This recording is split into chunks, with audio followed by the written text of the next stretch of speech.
میرے محترم بزرگوں اور دینی بھائیوں، 1442 سن ہجری ہم سب کی زندگی سے نکل گیا۔ نیا سال 1443 اپنی پوری برکتوں اور رحمتوں سمیت آ گیا۔ ہم اپنی پچھلی زندگی کا جائزہ لے کر تجزیہ کریں کہ گزشتہ سال ہم نے اپنے نیک اعمال میں کیا کمی اور کوتاہی کی۔ اس معاملے میں آئندہ سال کمی کوتاہی سے بچنے کی فکر کریں۔ کیا گناہ مجھ سے ہوئے یاد کر کے اللہ سے معافی مانگیں۔ آئندہ پھر اس گناہ سے قریب ہونے سے بھی اللہ کی پناہ مانگیں۔ بچنے کی حتی المقدور کوشش کرتے رہیں۔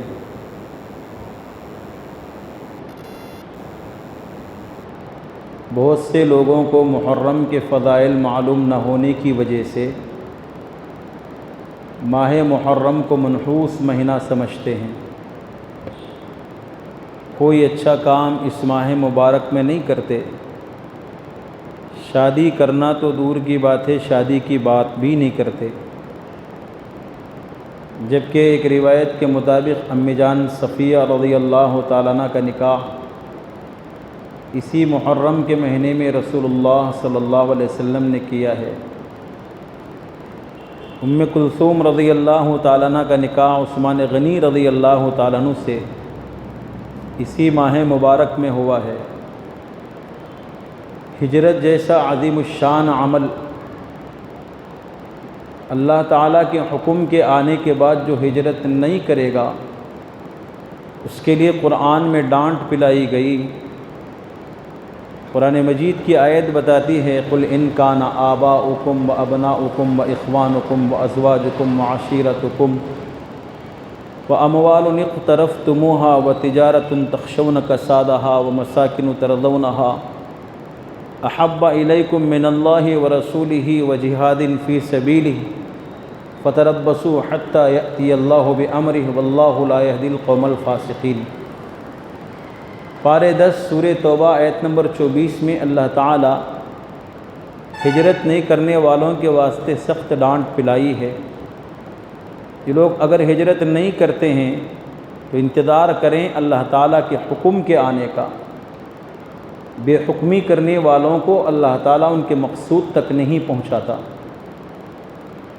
ہجرت جیسا مبارک عمل بھی محرم کے مہینے میں شروع ہوا ہے۔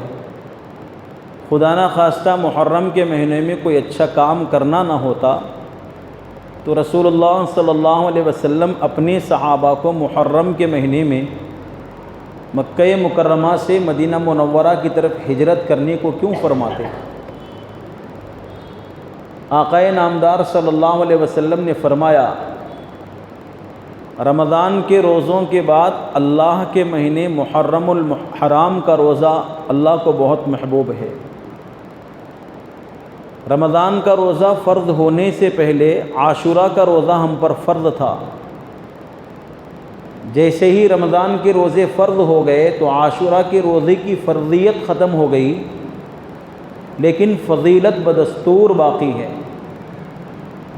حضرت ابو قتادہ رضی اللہ تعالیٰ عنہ بیان فرماتے ہیں نبی رحمت صلی اللہ علیہ وسلم نے فرمایا مجھے اللہ تعالیٰ سے پختہ امید ہے کہ عاشوراء کے روزے کی برکت سے ایک سال کے پچھلے گناہوں کو اللہ تعالیٰ معاف فرمائیں گے۔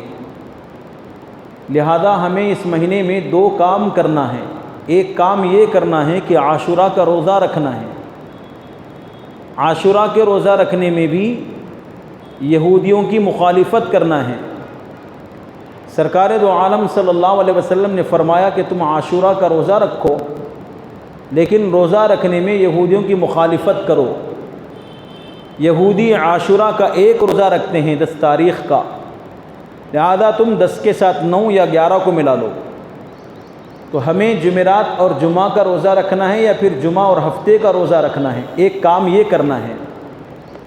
دوسرا کام یہ کرنا ہے کہ عاشوراء کے دن اپنے دسترخوان کو کشادہ کریں۔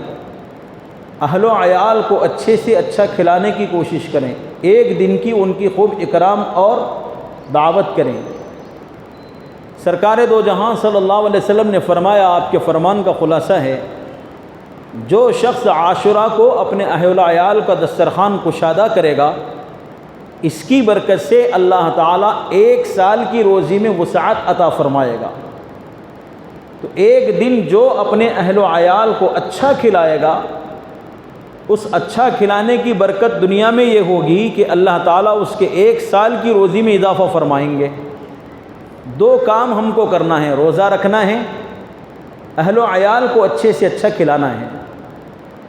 بچنا تو ہر وقت ہر مہینے میں گناہوں سے ہے ہی، لیکن جو مہینے محترم ہوتے ہیں، جو ایام خاص عبادت کے لیے مقرر ہوتے ہیں، ان ایام میں ہر قسم کے گناہ سے اپنے کو دور رکھنے کی ضرورت ہے۔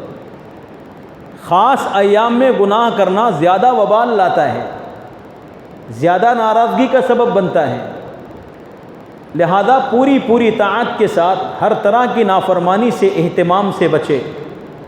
بالخصوص اس مہینے میں جو خرافات ہوتے ہیں، ان خرافات کی طرف نظر اٹھا کر بھی نہ دیکھیں، چھ جائے کہ وہاں شریک ہوں وہ تماشا دیکھنے کے لیے۔ اس معاملے میں بہت احتیاط کرنی چاہیے۔ میرے بھائیوں اور عزیز دوستو، بہت سارے لوگوں کو معلوم نہیں ہونے کی وجہ سے محرم کو منحوس مہینہ سمجھتے ہیں۔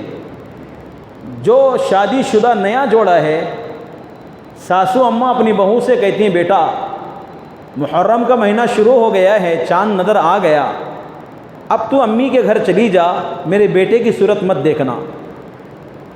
شادی کرنا تو دور کی بات ہے، شادی کی بات بھی نہیں کرتے، کوئی اچھا کام بھی اس مبارک مہینے میں نہیں کرتے۔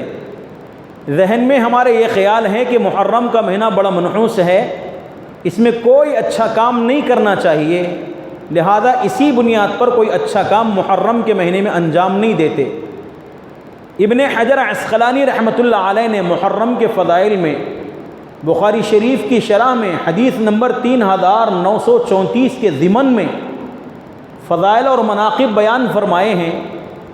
ان فضائل اور مناقب کو سننے کے بعد ہم میں سے ہر ایک کو چاہیے، جو پرانے لوگوں کے خیالات ہمارے دل اور دماغ میں بیٹھے ہوئے ہیں، اس کو دور کرنے کی ہم کوشش کریں اور تعلیمات رسول اللہ صلی اللہ علیہ وسلم کے مطابق اپنے دل اور دماغ کا یقین بنائیں۔ وہ کیا خیال ہے؟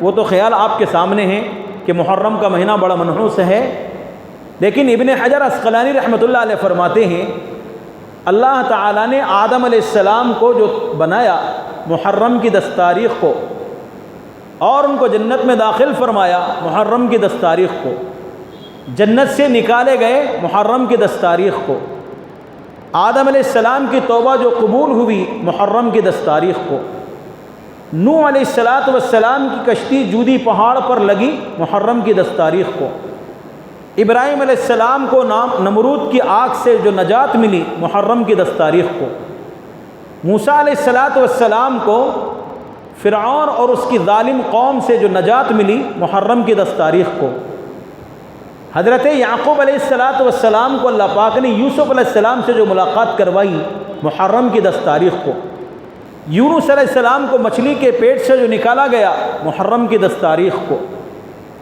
عیسیٰ علیہ السلام کو جو آسمانوں میں اٹھایا گیا محرم کی 10 تاریخ کو۔ الغرض بے شمار فضیلتیں اور منقبتیں اس ماہ محرم کی بیان کی گئی ہیں۔ آپ سوچئے اس ماہ مبارک میں یہ سب مبارک کام انجام پائے ہیں، اور اسی محرم کے مہینے میں ہمارے نبی صلی اللہ علیہ وسلم نے صحابہ کرام کو مکہ مکرمہ سے مدینہ منورہ کی طرف ہجرت کرنے کا حکم فرمایا۔ تو یہ سارے فضائل کی بنیاد پر کوئی اچھا کام اس مہینے میں کرنا چاہیے کہ نہیں کرنا چاہیے؟ کسی اور سے پوچھنے کے بجائے ان فضائل کو سننے کے بعد دل پر ہاتھ رکھ کر سوچیں، اپنی ضمیر کی آواز سے ہی معلوم کر لیں کہ سارے مبارک کام اس ماہ مبارک میں انجام پائے ہیں، تو پھر میرا بھی جو کام ہے وہ مبارک بنے تو اس مہینے میں کرنا کہ اس مہینے میں نہیں کرنا، خود سوچ لے۔ اس سے بھی آگے کی بات، پیارے نبی صلی اللہ علیہ وسلم نے فرمایا، رمضان کے روزوں کے بعد سب سے بہتر اور فضیلت والا روزہ اللہ کے مہینے کا روزہ ہے۔ حضور نے محرم کے مہینے کو اللہ کا مہینہ فرمایا ہے. جو نسبت اللہ تعالیٰ کی طرف کر کے محرم کے مہینے کو اللہ کا مہینہ فرمایا ہے، وہ مہینہ منحوس کیسے ہو سکتا ہے؟